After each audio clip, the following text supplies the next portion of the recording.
via social media, tweet after tweet, page after page. To which the people who knew the power of saying so said, on the radio, on TV, via social media, tweet after tweet, page after page, so. I mean, I could spend my whole life listing things about and talking about and demonstrating with sources and graphs and examples and statistics what history's made it clear happens when we're indifferent, and what the consequences are of the political cultivation of indifference, which whoever wants to disavow will dismiss in an instant with their own punchy little so. Instead, here's something I once saw. It's an image from a film made in the UK roughly 70 years ago, not long after the end of the Second World War. The film was made in London by a young artist who arrived in the city from Italy when London was one of the many places having to rebuild themselves in those years, nearly a lifetime ago, after the tens of millions of people of all ages all across the world had died before their time. It's an image of a man carrying 2 suitcases. He's a slight man, a young man, a distracted and tentative kind of a man, dapper in a hat and jacket, light on his feet, but at the same time burdened. It's clear he'd been burdened even if he wasn't carrying 2 suitcases.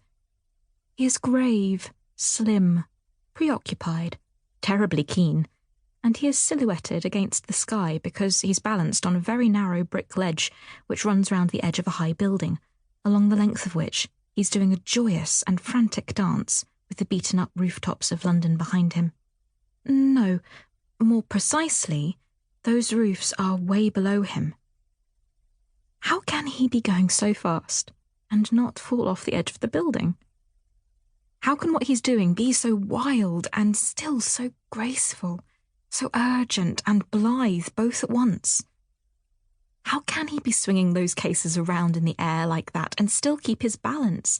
How can he be moving at such speed next to the sheer drop? Why is he risking everything? There'd be no point in showing you a still or a photo of this. It's very much a moving image. For several seconds, he does a crazed but merry high-wire dance above the city, going far too fast along the zigzagging path of a ledge that's the width of a single brick. So, whether I shall turn out to be the heroine of my own life, Sacha's mother says. Then she says, "Sacha, what is that? Where's it from?" Sacha is having breakfast, reading her phone in the front room. The TV is on with the volume turned up several notches too high, and her mother is shouting over the top of it. "Don't know," Sacha says. She says this at normal volume, so it's perfectly possible her mother didn't hear her say anything. Not that it makes a difference either way. "Heroine of my own life." Her mother is walking up and down the room and saying it over and over. "Heroine of my own life. And it's something about a station. A station shall be held. What's it from?" "Like it matters." Sacha shakes her head without shaking it enough to be noticed shaking it. Her mother has no idea. An example of this is what happened last night about the quote Sacha found online for the essay about forgiveness she had to write for Murkiston's class later today. To mark 1 week since Brexit, they've all been made to write an essay on the subject of forgiveness. Sacha is deeply suspicious of forgiveness. The act of saying, "I forgive you."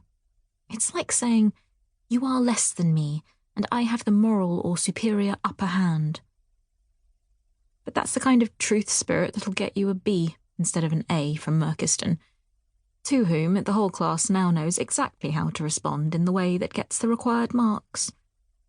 So, late last night, because it has to be handed in today, she looked up some quotes on the net. As a writer from the last century so devoutly said, "Forgiveness is the only way to reverse the irreversible flow of history." Her mother had come into her bedroom.